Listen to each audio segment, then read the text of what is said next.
Kuya, pinutol nyo na? Nakailang puno na kayo? Inano namin ng ano, yung 5 feet mo eh. Pagkadalawa yun eh, napakababa. Taas ko lang pala. Anong ginawa nyo? Ay, yung lubog na lubog pa no, ginawa namin 12. 12 feet. Para sa isa-is. Oh, tapos yung dulo kasi na mas mahaba matitira eh. Ayun. Okay lang yan. Hindi, oo nga, okay lang. Pang ano natin. Kasi Kaya sinasagad ko yun. Kasi gagawa pa tayo ng bubong ng kambing eh. Oo. Yung kailangan ko rin ng mahaba. Yan tama yung dulo, mahaba. Oh, sige, sakto yan. Yan 12 feet yan, kuya. 12 feet yan. Nakaputol na nga kami ng 12 na ano eh. Ah? Baliktad kami. Oh. Ay na, mahaba yung bunga. May hagdan daw doon ah. Kailangan yung hagdan? May hagdan daw doon. May hagdan daw. Hindi, yan lang. Isa lang. Okay na yan? Hindi pa? Sikap ready? Oo, andyan pa. Dami yan. Anim pa eh. Oo. Yan guys, ang kinukuha namin ah. Dami niyan ah. Maganda kasi rito kay Capredi, malaki yung kawain niya saka magulang. Kadiretso talaga, diretsuhan niya. Yan. So ito po ay gagamitin natin pang reinforce ng bakod at saka pang pabubong doon sa mga kambing. Yan.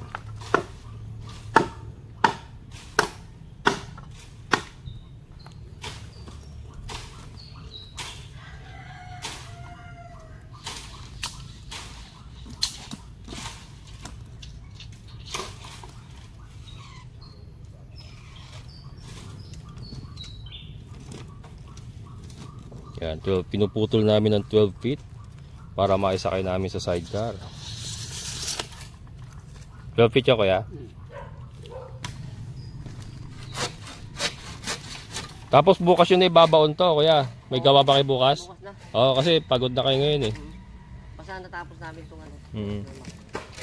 Baon muna tayo, tapos saka natin gawin yun sa kambing.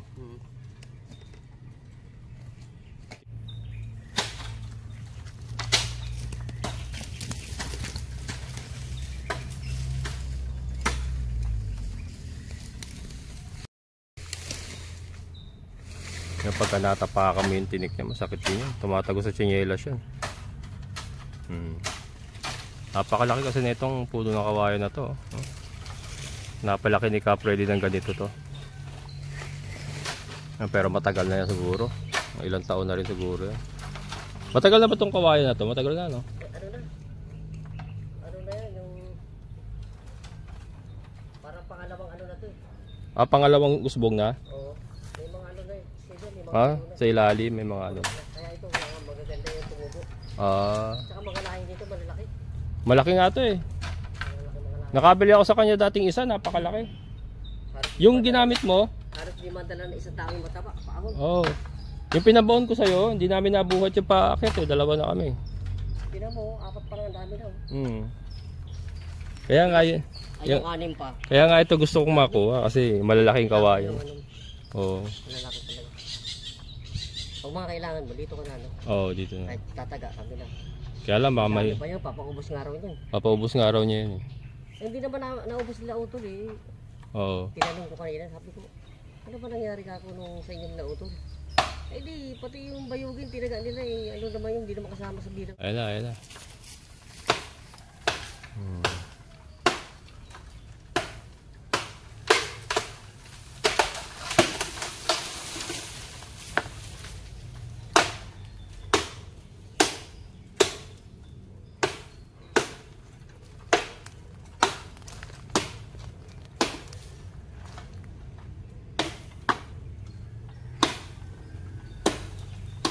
Tapos yung malalaki na yan, no? Titirahin nyo yung malalaki na yan.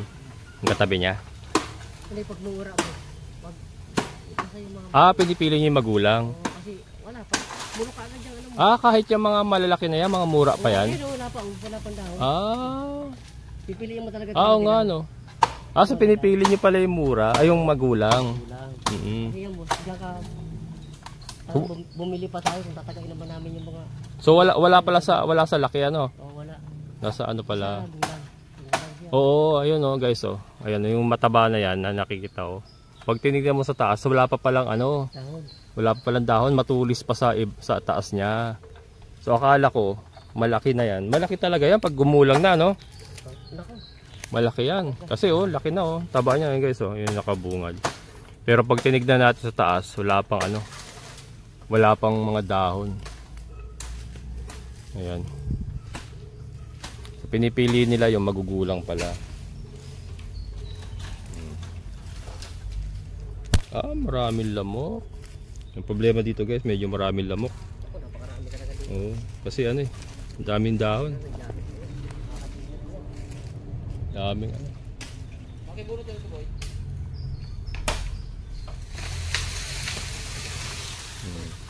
Boy, kabunot mo ito. Sama na natin ito rito. Ayan, sama nyo na yan. Oo.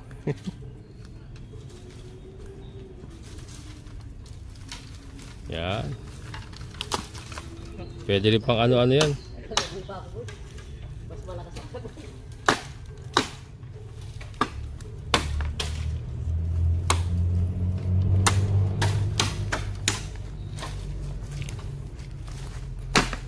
Ano, hindi rin talaga biro kumuha ng kawayan guys. Napakahirap. May nakabutas yung Oo. mamamata ka. Bulat, ang dami na nabulot sa kawayan. Kasi tinik yan eh no? Diba kasi tumataga ng basta na lang. Tapos pagka tinamaan mo yung ano niyan, tumatalsik ano? Oo, tapos. Ayan o. Ingatan talaga yan. Puro tinik yan guys eh. Ito ang problema dyan eh. Mga tinik na yan eh. Yan, puro tinik yan sa baba. Pero buti nahawi na. Yung mga ibang kawayan yan guys, balot ng ganyan. So talagang hahawiin mo talaga. Ayan o.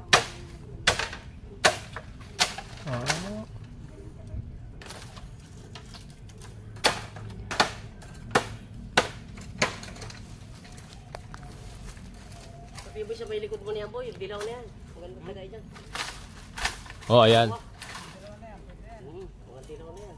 Yung nasa likod mo. Nasa likod niya? Oo, sa likod niya na yan. Mga ganun. Oh, dito mo nga to. Oo, yan mo na, yan mo na yan. Ayan, yan. Sumandal doon sa dulo. Ayan, malaki yan. Oh. Ano, sumandal nga pala, no. Dapat ito lang makuha to. Maganda nga ito, malaki. Oh, yan, malaki yan. Ayan. Bawi-bawi tayo sa laki nito. Ang gulo tayo dito sa... Ganda rin. May bahay dito guys oh.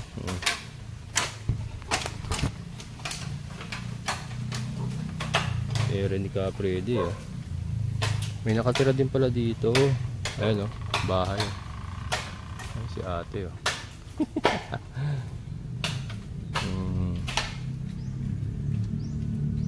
Yung lupa kasi dito guys ay pababa, pabangin. Then kapiraso lang yung sa taas na patag. So doon sila nagbabahay. Ayan.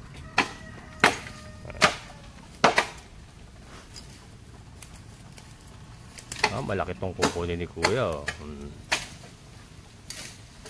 Laki yan. Sulit na sulit yan.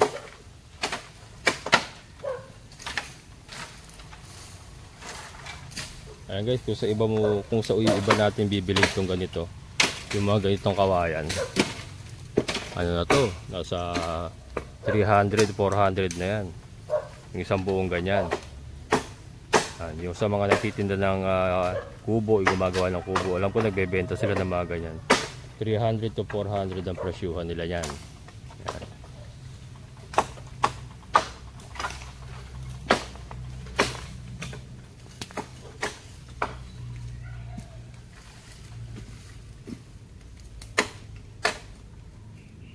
Sakto to, alas 9. Takot tayo.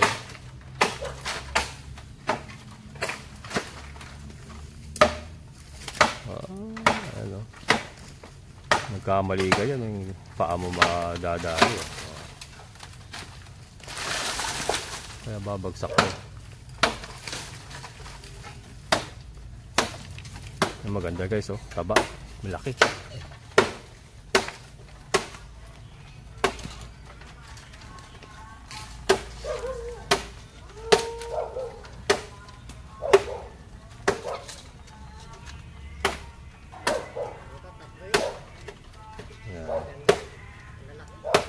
Oh, malalaki yan.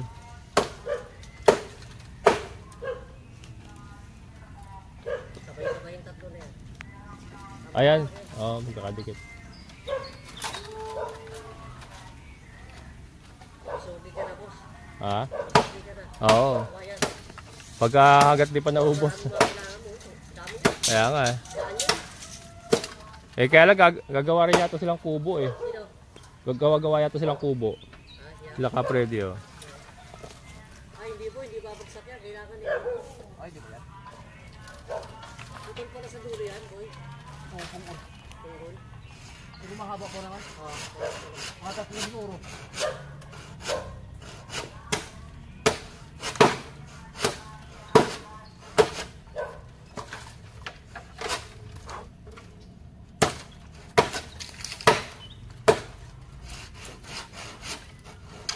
Pag hindi na po ito, mahina talaga magawa yan. Yun. Pag hindi Ayos. na nakuha yan, mahina lang magawa yan.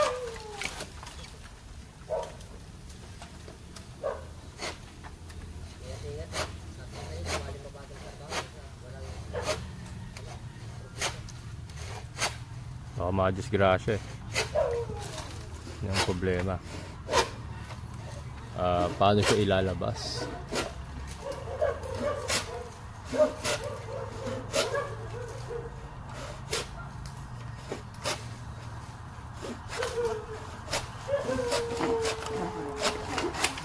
Baka may sumabit mo to eh.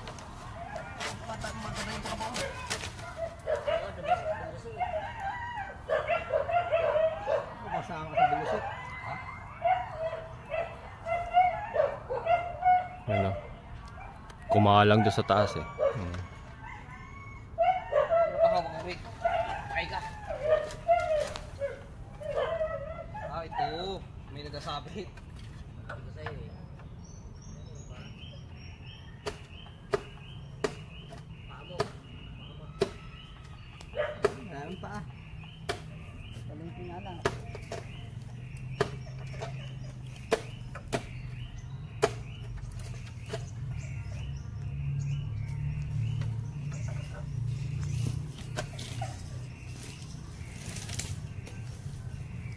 Matagalan to.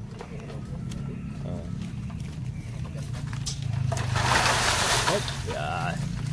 Atras tayo guys, atras tayo. Madali tayo. Malaki yan eh ha. Ngayon, babay ka sa atin. Yan ang problema.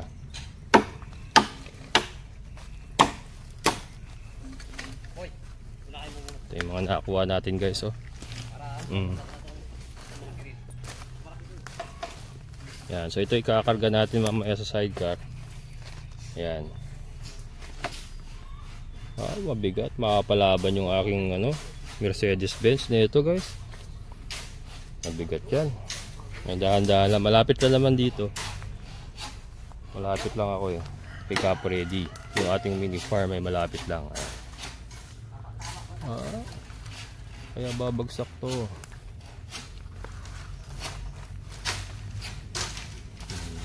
Ugat niya ay nadun pa. Mag-uusbong at mag-uusbong yan. Pag tayo ron. Ibaba na ay ano nila. Laki oh. Guys, ang laki. Malaki ito ah. Oh. Kasi laki ni Kuya Johnson ah.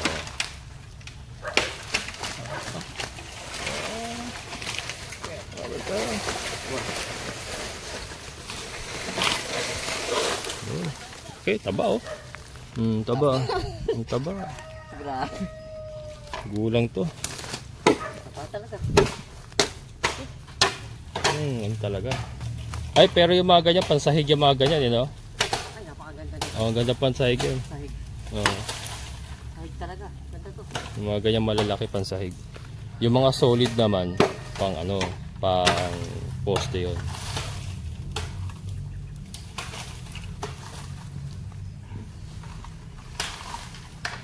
Wow. Oh. Para ka nakikipag ano dyan, tug of war. Oh.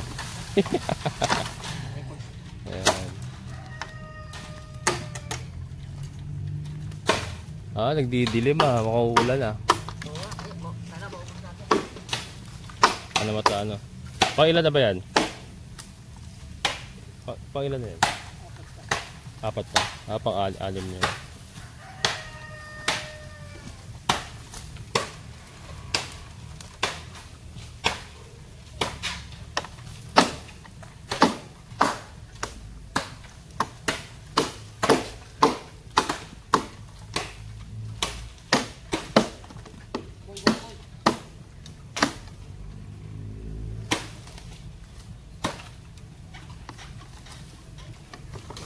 Uulan yata guys.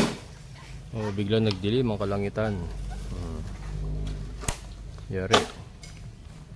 Mahirap kasi ito pagka umulan. Madulas na. Kasi iaakit nila yun dun, oh. Iaakit nila yan. Yun ang problema.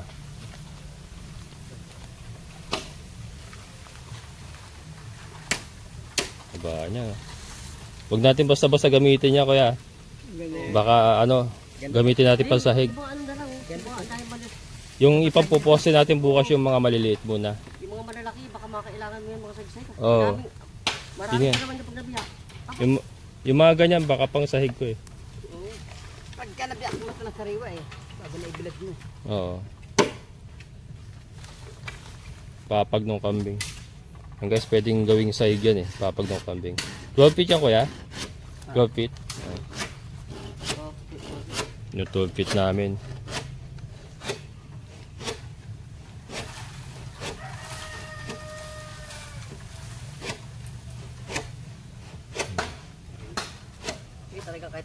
Kahit gaano katalim yan, iipit talaga kasi.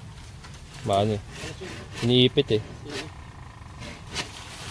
Matalim na yung lasari mo doon. Talagang iipit eh. Nakakangat. Bila naman boy, ipitin ko.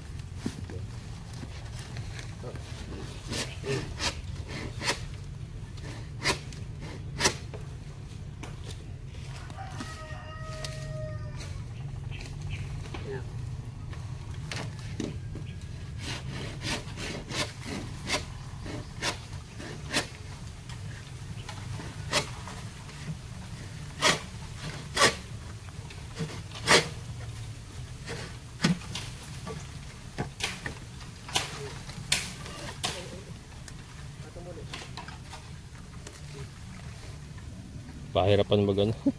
Ang taba eh.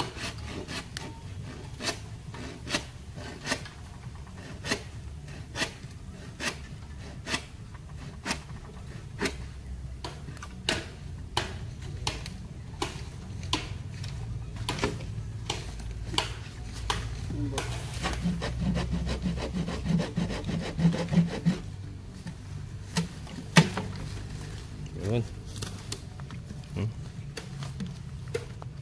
Ayos na ayos yan. Ito ang magandang pansahig. Diretso to eh. Yung medyo baluktot eh. Talagang sa isang piraso lang. Sulit diba? Kaya ito kaya ito yung inano eh. Pansahig yan.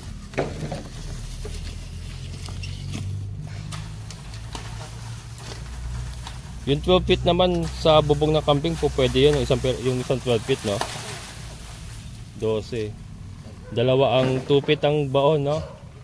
Tapos yung 10 feet mataas na rin naman yun. Boy, ano mo ba? Ilampas mo sa buko. Basta nakasukat yung alanganin. Lalagyan mo ng buko. Para hindi mabulok yung ano pag binaon.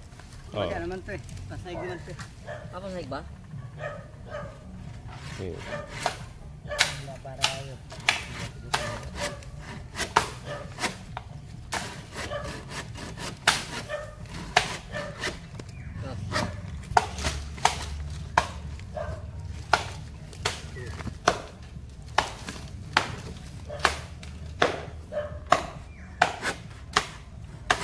Yun. Yan, maganda rin yung pinuputol niya guys sa magulang oh.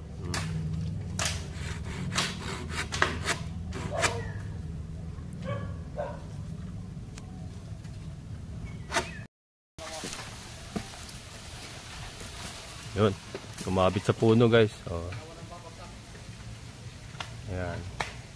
Yan, so itong kawayan guys, ang maganda rin negosyo to. Kung kayo po may lupa na idle land, hindi ginagamit, pwede kayo magtanim ng kawayan na ganito kalalaki. Oh. Yung mga malalaki talagang ganito.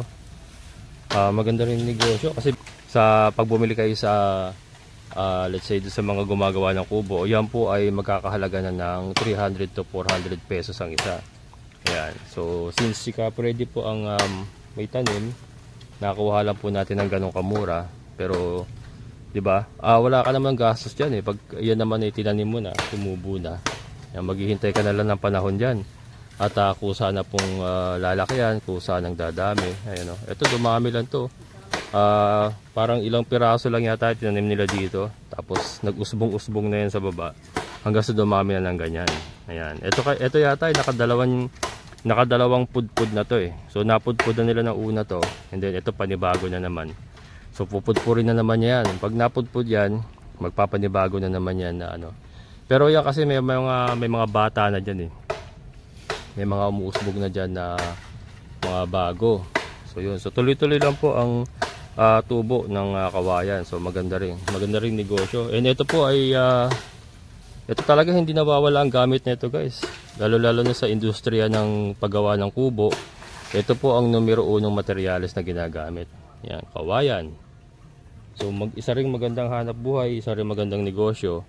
Doon po sa may mga lupain na hindi naman ginagamit. Ito, kawayan guys, maganda ring itanim. Bukod sa yung iba, I think nagtatanim ng mahogany. Yan, yung iba naman mahogany ang tinatanim. And ito, isa rin po sa magandang gawing negosyo, investment, kawayan.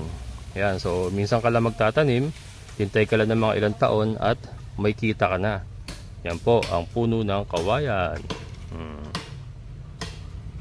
Yan.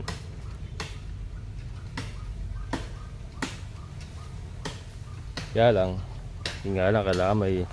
Hindi, ito naman kasi ang nagpapahirap lang dyan, yung tinik guys eh. Yan. I think yung iba, yung talagang mga ngawayanan, yung talagang nag-harvest ng kawayan, hinahawi mo na nila lahat yan, yung mga tinik na yan. So, tatrabahuin nila yan ng mga isang araw siguro, yung ganitong isang buong kumpol. Isang araw nilang lilinisin yan, talagang tatanggalin nila lahat ng mga tinik na yan. Ayan. And then saka sila puputol pag malinis na. So yun po, yun naman na technique ng iba. Ayan. Kasi napakahirap mag-harvest niyan. And ang magandang harvest kasi guys, yung sagad sa lupa. Pag pumutol ka, halos sagad sa lupa para makuha mo talaga yung pinakamatigas na parte ng kawayan. And then at the same time, pagka napudpud mo na, and then naputol mo na sagad sa lupa, yung mga bagong uusbong ay makalalaki ng maayos. Kasi makalalabas sila ng maayos. Ito kasi, ayan, nakita nyo naman na marami pong kawayan na maraming tinik na nakapalibot. So yung mga bagong usbong minsan ay nahihirapan na lumabas. So yun po ang kawayan. Diba? Parang alam na alam ko. Yun naman po ang sinasabi nila. Yan nga kasi talagang maganda po, napuputol yan sagad sa lupa. Yan, malinis. Malinis yan. Ayan o. Ilan na?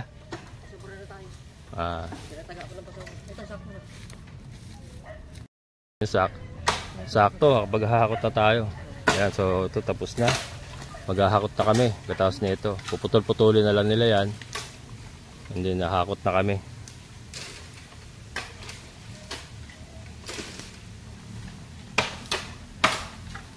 Yung mga yung sa atin yun, no, yung ano. Oo. Dito, ginawa lang yan. Ayun o. Sakto kay kuya natin, nagkataon, walang puno.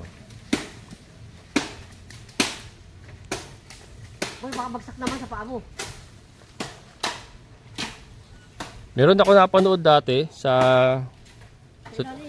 meron ako napanood dati, pagputol ng ganyan, umigkas yung puno, tumama sa dibdib niya. Yung sabi, tusok talaga. Tumusok talaga. Ano? Patay na. Sa doon sa Karyapay. Oh? Pang Pandalawang balik, pang dalawang araw namin, apat Oo. namin, 300. 300 ka, Oo. halos naubos namin sa ano. Yung pang 300 na yun. 300 na Dalawa- puno. 300 piraso. 300 piraso. Tusok talaga. Umigkas. Ay, Ano? pag Pag ano? yung pinakadagdag eh, 5 eh. Umano. Tusok. Ano ba ang tawag doon? Dumulas yung puno. Ay, ginawa naman niya nakaganyan. Nakaganyan. Oo. Ang tinaga dito, bibiyak. Yung umati, Oo. andyan siya. Talas yun. Yung parang ano niya na yun. Parang signos niya na kasi Oo. yun ang ano, tagal-tagal niyang ano eh. Bakit yung pala? Parang sinibat siya, no? Grabe guys, oh. Yung kasama daw nila, inga natusok sa dibdib. 300 yun, 300. Panghuli na dapat. Lima yung pasobra. Oo. Yung pasobra na ginatagaan niya no. Yung grabe, oh. Tumusok sa dibdib guys yung kawayan, namatay yung kasama nila. Yan, kasi nga delikado talaga pagka yan ay umigkas. Tapos nagkamali, nakapuwesto ka na maganda-ganda at sa'yo tumama. Talagang delikado. Oh. Ito. Kaya pagtatagaan ng kawayan, talagang May rin, oh. pagalingan na may kasamang ingat. Oo. Pagtawag sa taas, Kaya nga. hindi po pwede yung bahala na. Hindi pwede. Delikado rin talaga, no? Yan, yun naman ang isang downside guys sa mga nag-harvest ng kawayan. Yan, medyo risky rin talaga. Sisiw yan. Oo. Pangit ka lang. Kailangan, kahit magaling ka. Kahit magaling ka, hindi po Tawag sa taas. ingat pa rin. Oo, ingatan ka na sa taas. Oo. Kasi ito po yung hanap buhay ko. Ayan guys, oh. So bukod dito sa mga tinik na yan, ay may delikado pa rin na Ito, yun nga, pag umigkas. Ano sa'yo din, no? Ito, Yan, rin yan. Pag tinama ka sa mata yan, bulag ka. bulag talaga. Oo, ayun. So hindi rin talaga biro guys ang mag-harvest ng kawayan. Ito yung nasabi. Talagang Tapos sa karate. Hindi na yan karate yung kawayan eh. Bumalik pa naman yung sana. Hindi, talaga. Tapos talaga sa sa mata. Oo, talaga. Wala na, bulag yun. Ba't may nakakapag tubig mo? Tubig mo? Okay. Hindi, okay na yan. Alanganin na eh. Oo, alanganin. Tira dulo. Oo, okay na yan. Magamit tayo din sa bubong. Ayan. Ayan guys, tapos na. Ito yung napanguha nila lahat. Ayan. Hindi na yun, may pinuputol pa sila ron. Ayan, ayos. So, may ayos na natin yung ating area ng mga kambing. Ayan, so yan po gagamitin natin pang reinforce sa bakod and then sa bubong ng kambing. Ayan. Okay, oh.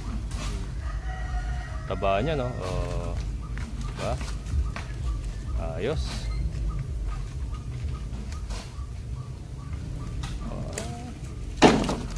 Dami na. Ayos na ayos to, Capredi. Buti na lang nandito si Capredi at nakukuha natin ng ito ay considered as wholesale price ng kawayan. Kasi nga tanim puno niya to, tanim niya. So malaking katipiran versus sa bibili tayo sa mga gumagawa ng kubo, talagang 300 to 400 ang isa ng ganyan. Biruin nyo, malaking katipiran, no? Ayan. Pero syempre may gastos din tayo kila Tatay Johnson kasi binayaran natin yung labor nila. So, mamaya sasabihin ko sa inyo guys kung magkano lahat ang ating nagastos sa pagpapaputol at sa binayad natin sa mga kawayan na to para magkaroon kayo ng idea. Pero ayan nga guys, ito po ang isang buhay ng isang magkakawayan.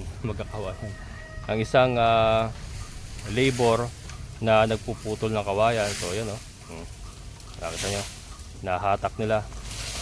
So hindi po madali ang pag-harvest at may kasama nga pong peligro sa buhay. So mga ilang nakabalita mo na po tayo ng mga ilang pangyayari na nadidisgrasya po dahil po sa kawayan. Yun nga, yung isang kasama nga nila namatay dahil natusok po ng kawayan sa dibdib. And then I believe sa TV yata, sa KMJS, may napanood ako dati, umigkas din yung kawayan, tumama rin sa dibdib. So ganun, may peligro din po, so kailangan mag-iingat. And siguro kailangan din po ng expertise yung ganitong klaseng hanap buhay. Ayan, no?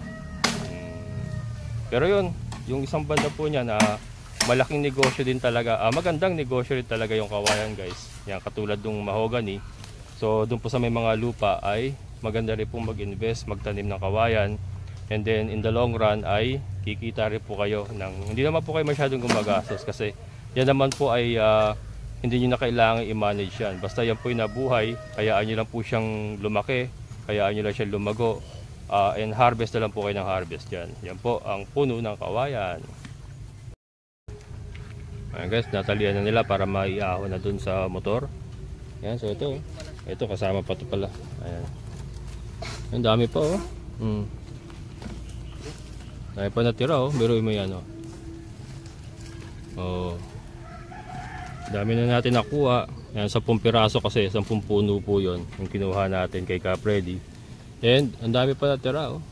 Siguro may mga ano pa yan, more or less 50 ka puno, mga ganon. More or less hindi ko sigurado. Pero ayan, dami pa natira. Ayan oh. Ganda talaga, maganda talaga. Eto guys, isang ano lang to isang puno lang yan.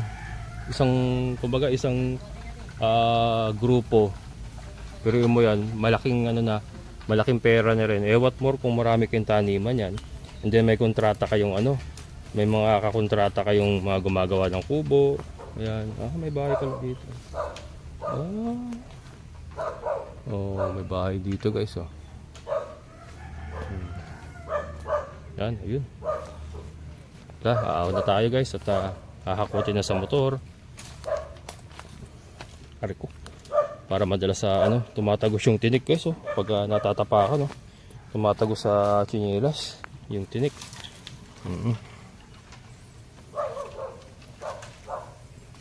Yan.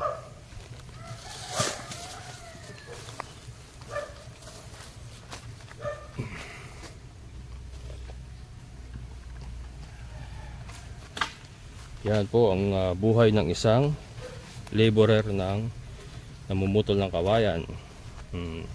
Pero hindi naman po lahat ay ganyan nahahakutin pa sa taas. Dito lang kay Ka Freddy lang. May mga pagkakataon naman po na patag yung lupa and then yung sasakyan ay halos tabi na po ng kawayanan. So may mga ganyan naman po pagkakataon. Ito lang po, nataon sila na kailangan pang hakutin sa taas. Ayan. So lahat naman yan ay kasama sa trabaho ng isang mamumutol ng kawayan. Ayan. Ayan guys, at may extra. May extra si Dagul. Ayan, so ayan na po yung mga kawayan na gagamitin natin sa pag-reinforce ng perimeter fence natin and sa pagsasaayos po ng bubong ng kulungan ng ating mga kambing. Ayan. So si Dagul guys ay excited. Nakita niyo naman, no? Excited po siya. Hindi po siya makapaghintay. Hindi, ayan. Ayan, so nagtatanong po, ang presyuhan po ng kawayan nga. Ayan, 150 po talaga ang starting price sa akin ni Ka Freddy.